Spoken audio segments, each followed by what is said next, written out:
আমি বিনয়ের সাথে তাদের সাথে দ্বিমত করতে চাই যারা বলেন ঈমান থাকলেই একজন মানুষের কখনো ডিপ্রেশন হবে না। আমি আজকে ডিপ্রেশনের উপর একটা গুরুত্বপূর্ণ আলোচনা করব। আমি মনে করি সকল ডিপ্রেশনের রোগী, তাদের অভিভাবক এবং যারা মানুষকে ডিপ্রেশন সম্পর্কে অ্যাডভাইস দিচ্ছেন, বিশেষ করে ইসলামিক অ্যাডভাইস দিচ্ছেন, তাদের সবার এই আলোচনাটা শোনা প্রয়োজন। আমি মূলত ডিপ্রেশন সম্পর্কে ফাউন্ডেশনাল দুইটা কথা আজকে বলবো। ডিপ্রেশন নিয়ে বাকি যত আলোচনা সেগুলো সবই এই দুইটা ফাউন্ডেশনের শাখা প্রশাখা। আমি এই জন্য সংক্ষেপে এই দুইটা পয়েন্টের উপর সীমাবদ্ধ থাকবো।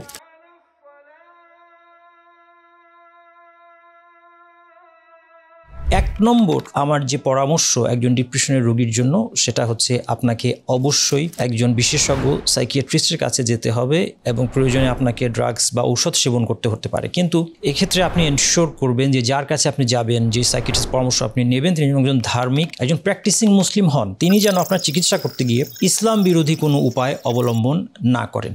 এই প্রসঙ্গে একটা বিষয় উল্লেখ্য যে ডিপ্রেশন বলতে মানুষ অনেক সময় বোঝে যে মন খারাপ হওয়া। স্বাভাবিকভাবে একজন মানুষের নানা কারণে মন খারাপ হয়, কিন্তু ডিপ্রেশন যে একটা অস্বাভাবিক অবস্থার নাম, যেটা কখনো রোগের পর্যায়ে পৌঁছায় এবং সেই পর্যায়ে পৌঁছালে সেটাকে ডিপ্রেশন বলা হয়, রোগ হিসেবে ডিপ্রেশন রোগ। এই জিনিসটা ধারণা না থাকায়, অর্থাৎ সাধারণ মন খারাপের সাথে ডিপ্রেশন রোগের যে পার্থক্য, এই ধারণা না থাকাতেই কিন্তু আজকে অনেক বক্তা এবং আলেমরা হয়তো বলছেন যে একজন মুমিনের কেন ডিপ্রেশন হবে। আমি বিনয়ের সাথে তাদেরকে বলবো যে আপনারা এই বিষয় নিয়ে আরো পড়াশোনা করে দেখবেন এবং কোনো বিষয় আসলে আমাদের জ্ঞান ছাড়া কথা বলা উচিত না। আলেমদের মধ্যেও কিন্তু একদল আছেন যারা এই বিষয়ে বলছেন যে না, অবশ্যই একজন সাইকিয়াট্রিস্টের কাছে, একজন ডক্টরের কাছে, বিশেষজ্ঞের কাছে তাকে যেতে হবে, তাকে চিকিৎসা নিতে হবে।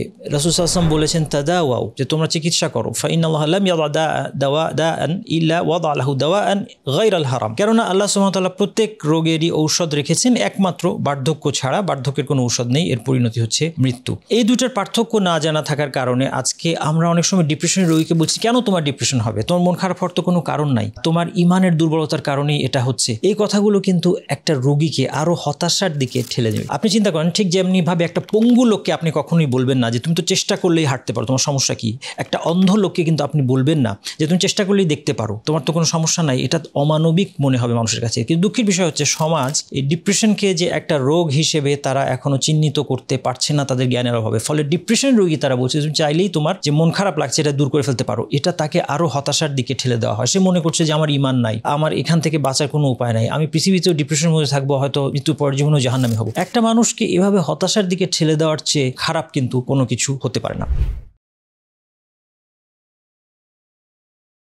আল্লাহ সুবহানাহু ওয়া তাআলার কাছে সাহায্য চাওয়ার কিছু ওয়ে আছে, যে যেভাবে সাহায্য চাইলে, যেই সময়ে সাহায্য চাইলে, যেই স্থানে, যেই দোয়া করে সাহায্য চাইলে আল্লাহ সুবহানাহু ওয়া তাআলা সহজে আল্লাহর কাছ থেকে সেই সাহায্যটা আসবে, সেরকম বেশ কিছু টিপস আছে, বেশ কিছু দোয়া আছে, অথেন্টিক দোয়ার বইতে এগুলো পাওয়া যায় এবং এটার উপর দীর্ঘ আলোচনা করা যায়। কিন্তু সমস্যা হচ্ছে যে এত আলোচনাগুলো আসলে একজন ডিপ্রেশনের রোগীর জন্য কষ্টকর হতে পারে। তো সেই জন্য আজকে আমি একটা ছোট্ট কথা বলে আমার আলোচনা শেষ করব। সেটা হচ্ছে যে আপনি যদি ডিপ্রেশনের রোগী হয়ে থাকেন এবং আপনার অবস্থা যদি এতটাই খারাপ হয় যে আপনার হয়তো বা এই যে দোয়াগুলো আপনি শিখবেন, কিভাবে করতে হবে, কোন সময় করতে হবে, এগুলো মেনে আপনি দোয়াটা করবেন, সেই স্টেমিনাও হয়তো আপনার নাই, সেই ক্ষেত্রে আমি আপনাকে বলবো যে হতাশ হবেন না। আপনি যেই অবস্থায় আছেন, শোয়া বসা যেই অবস্থায় হোক, মুখ নেড়ে শুধুমাত্র এতটুকু অন্তর থেকে বলার চেষ্টা করুন যে আল্লাহ, আপনি আমাকে এই রোগটা দিয়েছেন, আপনি ভালো জানেন কেন, এটা আপনার সিদ্ধান্ত, আপনার সিদ্ধান্ত নিয়ে আমার কোনো কোশ্চেন নাই, কিন্তু আমার জন্য আমার এই রোগটাকে আপনি দূর করে নেন, আপনি সব কিছুর উপর ক্ষমতাবান, আমার রোগটাকে আপনি দূর করে আমাকে সম্পূর্ণ সুস্থ করে দেন। এই ছোট্ট কথাগুলো বলার মাধ্যমে আপনি যেভাবে যে অবস্থাতেই থাকেন না কেন, আপনার ওযু থাকুক না থাকুক, আপনি পবিত্র থাকেন না থাকেন, এগুলো কোনো কিছু ম্যাটার করে না। আল্লাহর কাছে চাওয়ার ক্ষেত্রে আল্লাহ সুবহানাহু ওয়া তাআলা আমাদেরকে এতটাই সরাসরি কানেকশন দিয়ে দিয়েছেন তার সাথে, যে যখন খুশি, যে অবস্থায় খুশি ডেকে আমি আল্লাহকে বলতে পারি আল্লাহ আমাকে আপনি সাহায্য করেন। এই দ্বিতীয় কাজটা আপনি অবশ্যই করবেন সাইকিয়াট্রিস্টের কাছে যাওয়ার পাশাপাশি, তাহলে আপনার ইমপ্রুভমেন্ট, আমি এতটুকু গ্যারান্টি দিতে পারি, আপনার ইমপ্রুভমেন্ট শুরু হবে।